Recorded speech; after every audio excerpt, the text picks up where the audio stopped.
দেশকে অস্থিতিশীল করে, দেশকে বিভক্ত করে, দেশকে নৈরাজ্যের দিকে, সংঘাতের দিকে ঠেলে দিতে চাচ্ছে তারা। আজকে বারবার মার খাবো আর চুপচাপ বসে থাকবো, এটা কি কোনো হইতে পারে কথা? হয়তো আমরাও জেগে উঠবো, ইনশাআল্লাহ জেগে উঠবো, কিন্তু আমরা ধৈর্য ধারণ করতেছি। এখনও প্রশাসনের কাছে বিচার চাই। আপনারা এই সন্ত্রাসীদের চেনেন, কারা কারা এই মিটিংয়ে ছিল, আজকে শাহবাগের মিটিংয়ে তাদের নেতৃত্বে এটা হয়েছে। আমরা শুনলাম আমাদেরকে আইন শৃঙ্খলা বাহিনী অ্যালার্ট করেছে, ওরা মিছিল নিয়ে আসতেছে। আমরা এখানে বসেছিলাম সন্ধ্যার সময় চা খেতে।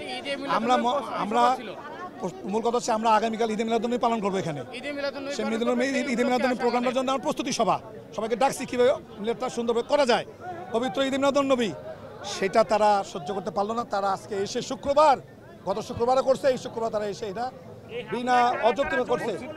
আমাদের মসজিদ পুড়িয়ে দিয়েছে, আমাদের লাইব্রেরি পুড়িয়ে দিয়েছে।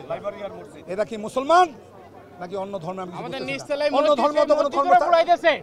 অন্য ধর্মের লোক তো মসজিদ পুরাবেন আমার মনে হয়। এই সাহস বাংলাদেশে নাই, মসজিদ পুড়িয়ে দেয়।